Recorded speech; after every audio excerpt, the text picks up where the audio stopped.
Hi, my name is Singh. We're here at J.Crew headquarters, and I'm broadcasting on behalf of Stanford Online High School students from around the globe. So, hello world. With us here today is Mr. Drexler. He's the CEO of J.Crew. It's such a pleasure having you here on the show. Good to see you, Tej, and it's fun being here.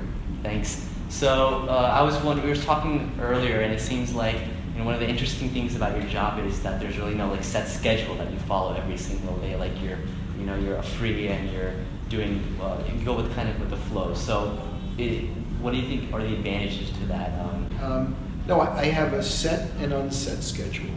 I think that a leader in any organization needs to be aware, available, and accessible, and have time to walk around, have time to chat with people, have time to be curious, have time to do lots of things other than schedule oneself so that you're unavailable. So, for example, every day of my work life, I think things happen during my unscheduled time versus my scheduled time. So can I see my calendar, please? So if you look at my calendar, I schedule things that are critically important, that are important reviews, and a lot of it is, I'm not going to look at it now, but a lot of it is spontaneous also. So investment reviews on merchandise are scheduled, marketing meetings are scheduled, financial reviews are scheduled, but as much as scheduled is unscheduled. And if you walk around among the 1,200 people who work here, I'm going to learn as much about where the world's going or about the current business than I might just having meetings and having people just review reports and so on and so forth. Unless they're merchandising meetings, unless they're product meetings, unless they're strategic meetings, unless they're meetings where we're trying to see around the corner in terms of where the business is going. Yeah, and in talking about this exploratory kind of nature, you're famous for asking employees for advice, like asking to email you about what they think, and I think it's an amazing thing that a CEO should do. Why is that important? Do you think that asking, because lots of heads of companies don't really engage with the audience, like you always go to the stores and see what it's like? Oh, I think, again, everyone has their own style they bring to their position. To me, we're in the consumer business. We're in a business of trying to figure out every day where the world's going, culturally what's happening, and anyone in my position, I think, needs to have a tremendous amount of curiosity, which I have. Maybe it's in my DNA, it's genetic, I was born with it, but I learn every day. I come to work learning and giving lessons at the same time. But I want feedback constantly, because who knows more than people who work in the organization and the customers. So I do spend a lot of time in the stores. Maybe more than average in the stores. And I spend time walking around and trying to be helpful, trying to be a teacher, trying to be motivating, encouraging, and spot trends, spot things that are happening, things that might be selling, looking at people and how they think, etc. So again, it's part of what I, in fact, try to bring to this organization and all the prior positions I might have held. So you were talking about it's because fashion and the retail industry is so evolving quickly. Is that part of the challenge in this type of industry, or what do you think is a challenge that not only you but other leaders in this type of field experience? Well, I think there is at this time, and I don't know how current this will be when you show it, but there's a particular challenge in retail. It's been a challenging sector. Mall traffic has been down over the last year or so, which does in fact impact business. There's the strong growth, the sirens are okay, it's New York City. There's the strong growth of online business. There's a commoditization of America, meaning if you want to buy a product that's a commodity or that's sold in 100 different places, you can easily find it at maybe the cheapest place in town and buy it online and have it delivered the next day. So I think it presents great challenges. In our business, we are J.Crew products or Madewell products are available only in our stores and online, so we don't we don't have the challenge of someone else is selling it cheaper, but a lot of companies do. Yeah, and talking about that, you said before that it's really important for a brand to have integrity, because when you were working earlier at a different store, you mentioned how someone could just discount it by the policy was to match the price of the nearest stores of the same product. So is that some of the challenge of J.Crew, or how do you because in the sense that anyone can have the same looking shirt, but it can be cheaper. So how did J.Crew compete with them? If Well, a logo on the shirt? these are all good questions. I think if price were the only issue, then the cheapest person would win. Mm-hmm. People care about trusting a brand. They care about the quality. They care about the style. They care about the fit. They care about the color. And I think that all goes into the integrity and trust of any brand. But there are some great cheap brands out there whose quality isn't that good, but people know that. And there are some great better brands and brands in the middle. But I think at the end of the day, there has to be an emotional connection and a trust. And in our case, the product has to look right, it has to look good. People have to feel good wearing it. So moving on to our high school segment, because that's our main audience. What was your high school? Mostly high school kids are watching this. Yeah. All right, cool. So what was your high school experience like? Did you did you expect that you would go into this type of industry when you were older, or what did you think when you wanted to be? High school, I didn't enjoy high school. First of all, I don't know if I'm allowed to say that. It's fine. I went to Bronx Science in the Bronx, New York.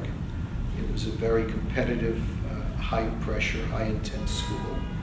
And I just felt a little uncomfortable or a little, I think, intimidated by some of the students because, I guess I'm naturally competitive, but everyone is so doing so well. Yeah. I was always very good at math, and in science I had learning disabilities, so to speak. Nothing diagnosed in those days, but in fact, and the name of the school was Bronx High School of Science. So, but it was a great experience in the fact that for me going there raised the bar, raised my game, gave me a picture of the world outside of the neighborhood I grew up in. Almost everyone from my high school went on to college, which would not have been the case if, this was in the early 60s, would not have been the case if I went to my neighborhood regular high school. So I'm very thankful for that. And so did you learn anything that still impacts you today? For example, I've heard that you value like IQ and DQ instead of just like standardized test scores as like the end all be all, or like work experience is important, like whether it be even at a working restaurant at a young age. Do you have any advice for high schools what they should do starting young? Well, life's lessons are not how well you do on a test. Now, I don't want to negate the importance of test scores or doing well in high school. And I would hope that all of the doctors I have or will have do well in high school, they did well in college, they did well in their final exams in surgery, and so on and so forth. I think that high school and college and your whole life is an experience of socialization, of learning cues, like growing up in the streets of the Bronx for me in the 50s and 60s was important to my education, developing instinct, feeling, yada yada yada, growing up on the streets, so to speak, in the days when maybe more kids grew up on the streets. But I think that that you can't separate or compartmentalize experience in high school or in college. I do these silly little surveys, and I don't think they're silly, but I do a lot of surveys on the loudspeaker. I interview a lot of young people, and I ask how many people are actually paying attention in class these days. Now, you're not in class, so you have to pay attention or not, but a lot of people have their devices on during class. Yeah. And I don't know what the percentage, I've heard crazy percentages on my own surveys of, well, I'm not really listening in the big lecture hall. So is the be-all, end-all getting a good grade and getting a degree, or is it learning? If I look back in hindsight, I'm sorry I didn't learn as much as I could have in high school and college, but my mission was to get through it. And so speaking about that loudspeaker, I think that's pretty interesting. What is it used for? I've seen you do the quote of the days, What's the main function? You also seen when you're at like a store, call in and ask someone. Right. I've never seen it before. Well, the loudspeaker for me was when I first got here a number of years ago. I couldn't get anyone on the phone, and if you notice, there's no offices here. But I'd make a call and then it'd go to voicemail, or someone's assistant didn't answer. So we only had 2 floors then. So I went on the loudspeaker and said, "So-and-so, call me." And then wherever they were in the building, I'd get a call back quickly, because I don't like to wait. In a business which requires urgency, or in a world that requires urgency, it instilled a sense of urgency. And also helps me now get the message across. I don't know if you just heard my loudspeaker on the event, having it made well. No, I would loudspeaker you. You want me to do that while you're interviewing me? Sure. All right. It's Tej, right? Yeah. Okay. Give me your. So Tej, give me your background. Come here, Tej. Can I have your attention, please? We have a special visitor today, Tej. And what's your last name, Tej? Singh. Tej Singh, who is at high school, online high school at Stanford University. Yeah. Which means Los Sage is here. Where do you live? Central Jersey. Central Jersey. Well, he is in Central Jersey. He is online every day, going to high school at Stanford University, high school extension, or whatever it's called. So Tej also has a side business, which is interviewing people in business, and he's got some Huffington Post. Where else are you on? We're reaching out later, but right now it's a YouTube channel. Now it's a Huffington Post. YouTube channel, Huffington Post series. So I agreed to be interviewed by Tej. So he is our visitor of the day. Tej. It's awesome. It's such a pleasure being here. Why don't you speak to the team then and tell them that? It's just hello. Can everyone hear me? Louder. Can people hear me? Yes, they can. They all 1,200 people can hear you. Wow, this is amazing. So one of the questions for the interview was, is there any memory you had in high school that has stuck with you, or that it still impacts you today? Any memories in high school? The graduation is really important. I didn't love high school. I think I told people that I went to a competitive high school. But memories, there are, but I can't do that without speaking to Tej. Okay. So anyway, that's Tej. He's nice here. Meeting you guys. Nice meeting you all. He says, take care, bye. All right, let's continue. That's pretty interesting. Let's go. Now, you understand that when you do that, people know who I am. Yeah. Whether I walk around or not, you're connecting. Now, you also can talk about the environment. You talk about, you can talk about ideas, information. You can do a survey on that. How many people read the New York Times, for example? So how does that work? Like, do people text in? Or They email, or I know everyone texts, but they email or call me. So, and I know we're listening to the fire engines, because that's the way it is here in New York City. Yeah.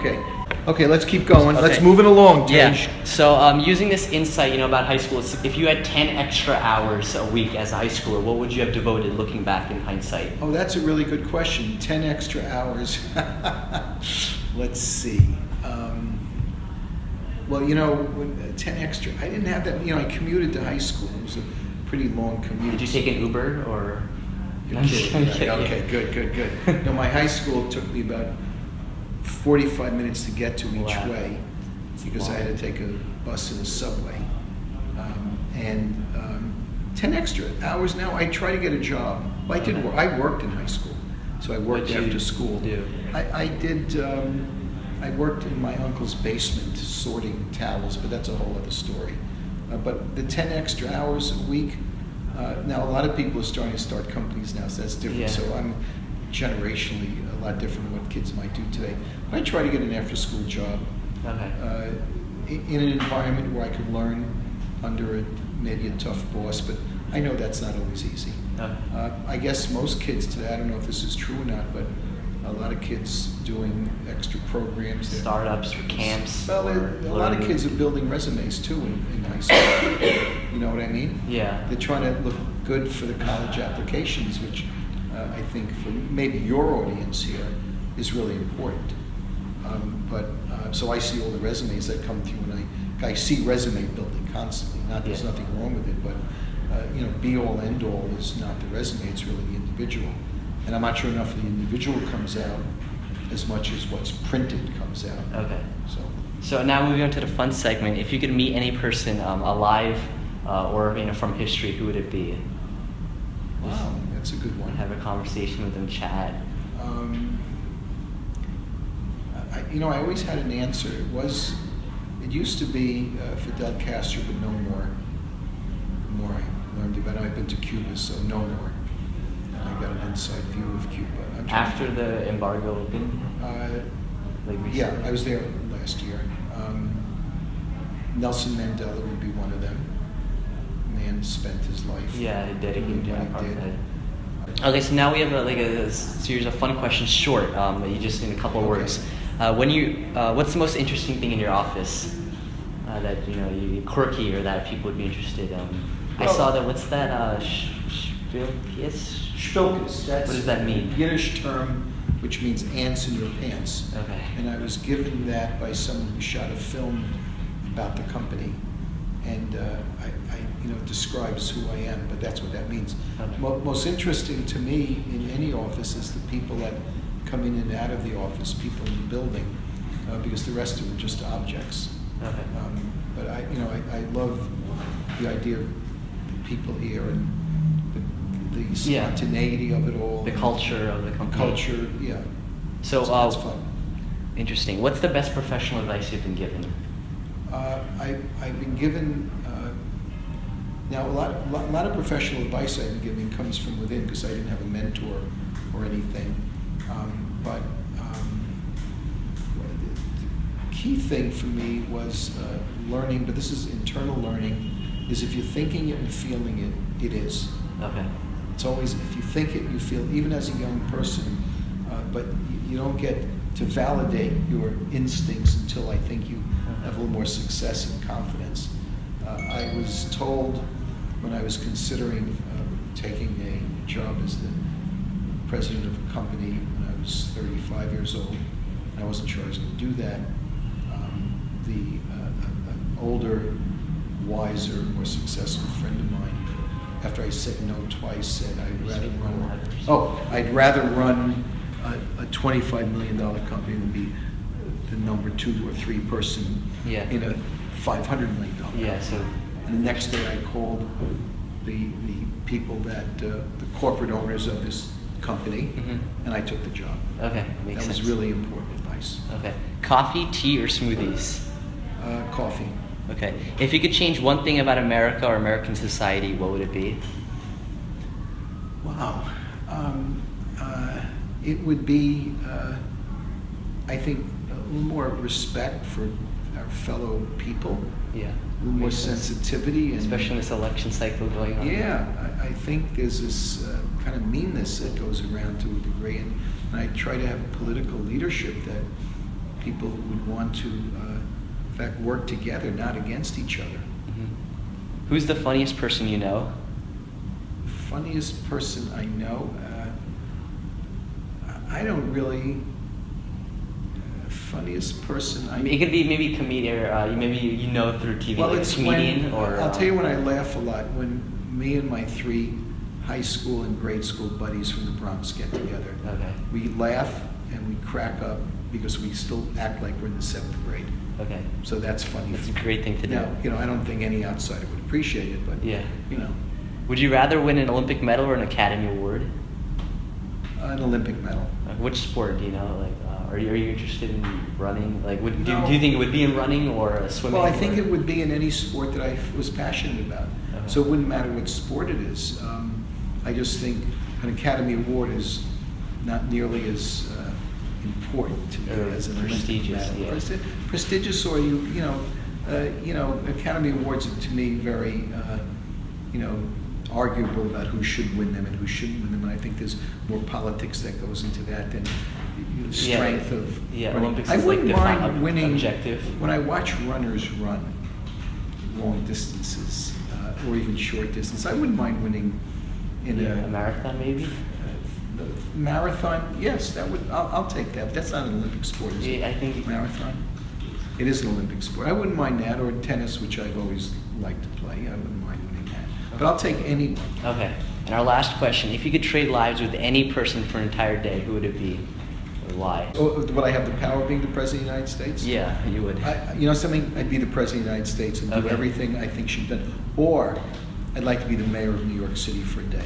Okay, why the mayor? What makes it so appealing? Well, because what makes it appealing is I think there's so many things that can be done better in this city. Sirens. The sirens, the quality of life, the traffic, no triple parking. What's things that? like I don't live in New York City. Well, you don't know, but if you look at New York City, first of all, the income that can be gained from giving out to keeping the traffic moving forward and straight, Yeah. which ties up everyone. You know, I work downtown, I live uptown, but I think the mayor of New York City, I'll take that job. Okay. I would actually like that job without the politics involved. Yeah. I would have a few things to add to the high school student. You know, you talked about what students, you know, I measure in being successful, you ought to be doing what you love to do. Okay. It's not all about the resume, although the price of admission happens to be a resume in Yeah. lots of organizations. Mhm. But the world's changing rapidly, and by the time people listening to this in high school, I think the rules are all changing. But I think it comes down to the individual, their energy, their passion, their ability to deal with adversity, and their not giving up. Okay. And thinking out of the box. I did that. Because common wisdom is not always the best wisdom to have, common knowledge. And Makes sense. people who make big differences are always thinking differently. Like How's Steve that? Jobs. Yeah. Steve was one of the great ones, yeah. Okay. Okay. Thanks so much. All right. Tej, good man.